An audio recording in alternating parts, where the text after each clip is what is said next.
Scope in Fndlang is used to create scopes of the current code where the code is currently being executed or being compiled at. In this example, I'm going to show you guys how you use it and what it does basically. So starting on the first line here, we have create a scope reference. So creating a scope reference, you would basically call the keyword scope as a function, and that would return back a reference of the current scope. With this reference of the current scope, you could pass it around to some other, to some places, to like a scoping method and so on. And you could also check what line you're currently on, or like what line the scope was currently created. So in this case, I could do something like that and then give it a line. That's going to give me the line number. So in this case, it will be line 2 because that's where I call that function, that scope function. So it would basically store those kind of information and other informations like I think it's just line really. That's the only thing that it stores. But basically, the only reason why you would use a scope reference is so you could point back to where the scope was created, and later on you could do some other stuff with it. I'll show you guys that later in the program. And then the next one we have is creating a regular scope. Now a regular scope is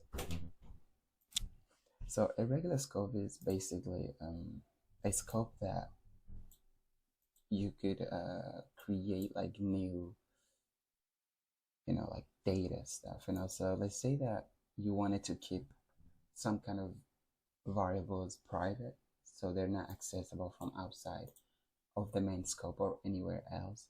You could use a regular scope to do that kind of thing. So in this case, the way you'd create it is calling the function, the scope function with parentheses, and then using this function body right here. This is how you start a function body with this equal and greater than sign, and then you close it with the equal and then a question mark. Inside of that block, you could put the code, any code basically could go in here. So you could write any code in here, whether you want to create variables, execute functions, and so on. And this bracket right here is where you would put like constant values. Constant values are values that cannot be changed. For example, if I put something like x, or if I put something like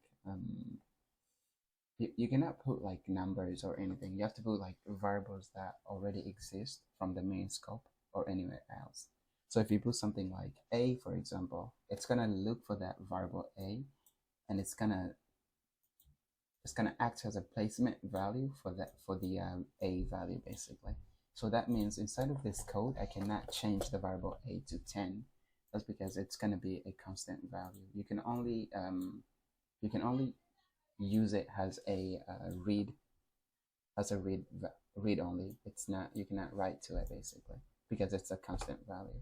So in the constant value bracket, you can also use this key here called raw, which basically it's going to make it so the a is a raw type. So if you're working with like numbers, it's going to be converted to a string, and if you're working with like a string format, it's going to have quotation marks around it basically, so that way you can pass it around. So that's why you could use with this colon and then the type here. So that's not really. So yeah, that's what constant values are. And then moving on to the next one, we have creating a named scope. Named scope is almost the same as a regular scope, but it's just that with the regular scope, you cannot refer back to it. But with the named scope, you could actually refer back to it and get the data inside of that named scope. So if I had like variables inside of here, I could later on use this format right here. As you can see, I'm using the scope key, using the arrow, and then I'm putting the name of the named scope, which is right here. This is the one that I created, and then I'm accessing the data by using the arrow again, and then the data that I want to access from this named scope.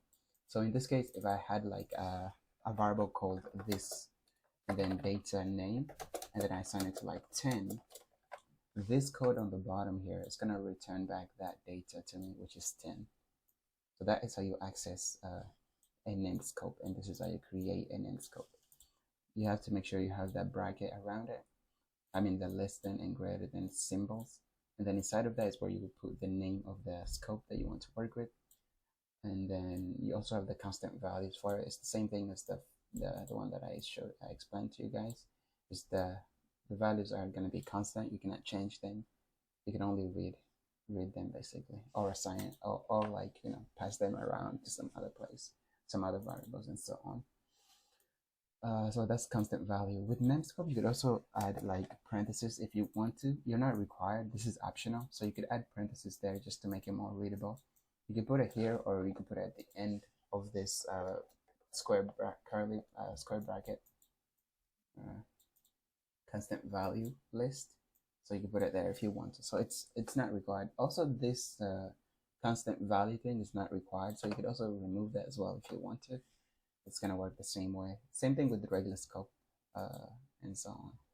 So yeah, I'm just gonna keep it here just to let you guys that this is something you could do, you know, with scopes in Fndlang. The next thing we have is called creating a new scope. Now, a new scope is the same, is almost the same as a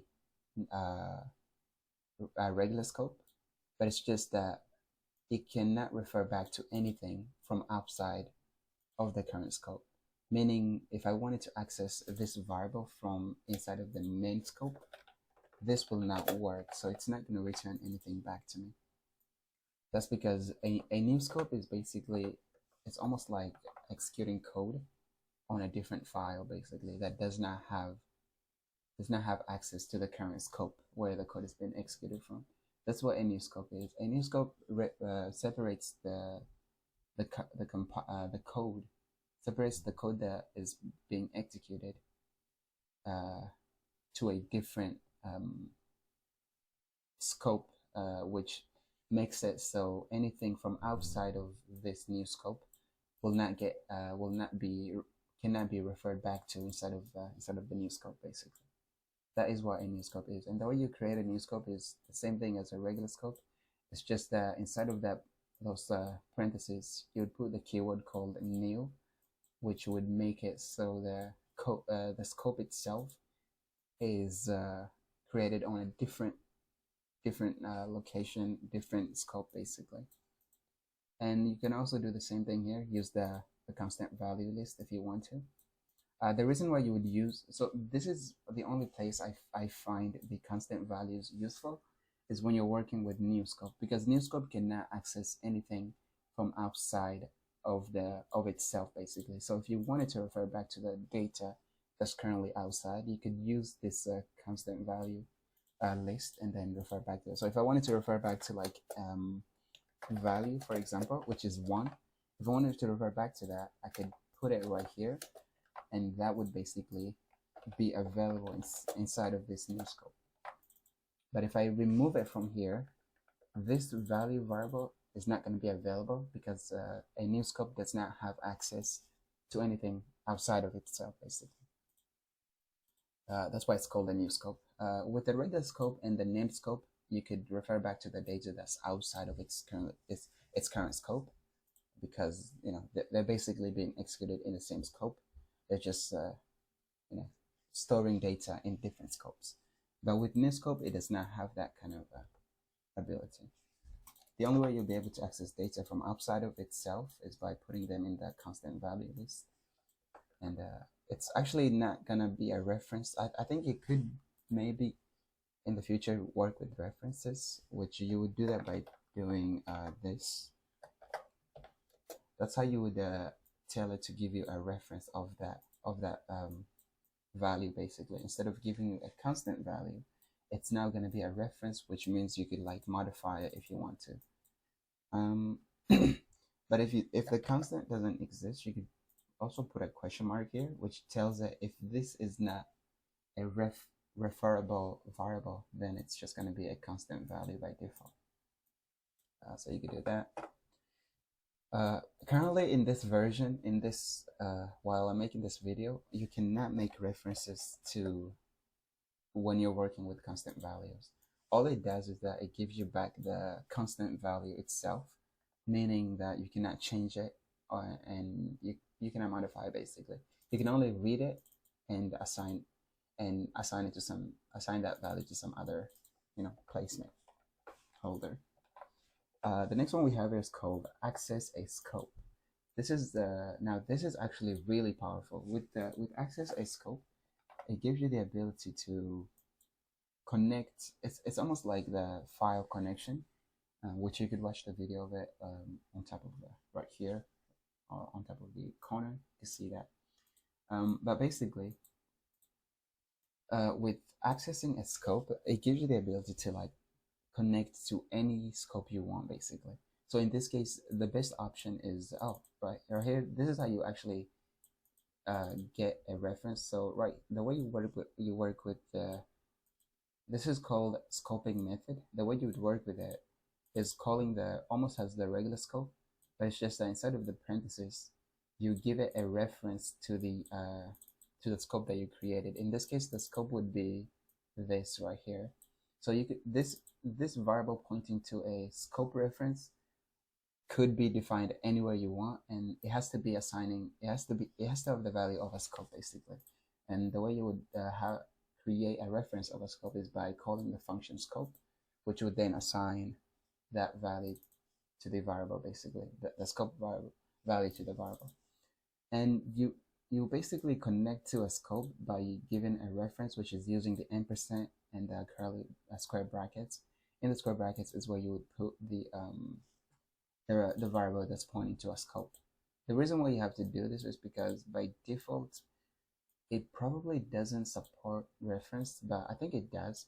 But just in case, make sure you always use this reference, passing by reference, which is by using ampersand and the square bracket symbols. Inside of that is where you would put the variable that points to a scope, and this is going to connect only if the variable is holding a scope reference. If it doesn't hold a scope reference, it's going to create a regular scope. That is the default callback. So if this fails, if this is not a scope, by default this code is going to run, but it's going to run as a regular scope instead of connecting to that current scope. Now, when you're connecting to a scope, this it doesn't create a new scope because you're already connected to that scope. So it basically reacts as if the code has been executed on the same scope. Well, I mean, it is. So this means once you connect to a scope, you could modify anything that exists in that scope that holds the reference, basically. So yeah, if you had something like this pin, for example, is 1, and then now that I'm connected to this scope right here, which has the pin variable, I could go in here and then change it to like 1, 2, 3, for example. So that is what the scoping method gives. That is what you can do with the scoping method. You could basically connect to where that scope was created, and then inside of that scope you could modify anything that exists. Now this is only going to work if the variable is pointing to a scope. If it doesn't, this is going to not work, basically, because you're not connected to it. And yeah, you could also do the same thing, use the constant value here, as you can see, and pass in data if you want to. Now if you do use the constant value and you have something like pin here, for example, and now let's say that you're connected to this scope and you want to change the variable pin, which is the one outside, but because you have this constant value, which is also referring back to pin, if you try to change pin, what's going to happen is that the pin variable, because it's a constant value, is going to be assigned to 1. So this would mean you're changing 1 to 1, 2, 3, which the compiler doesn't allow you to do that right now. But you could do this kind of thing by using I guess what is it called, macros. So if you're using macros, this kind of thing could work, which is changing 1 to 1, 2, 3. So this is possible only when you're using macros, which maybe there might be a video about it in the future as well.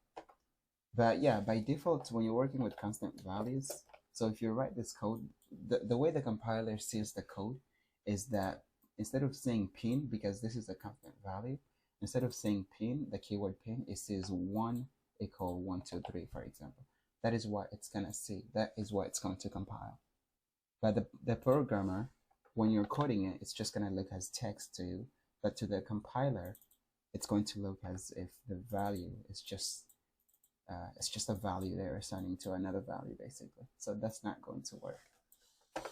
That's what constant values do, and yeah, that's how you use the scope function, the scope in Fndlang, basically. Thanks for watching this document. I will see you guys on the next one. One more thing I should also say is that with this scope values, you could actually add multiple by adding a comma if you want to. So you can do something like that. Now, adding a comma will allow you to like add multiple constant values.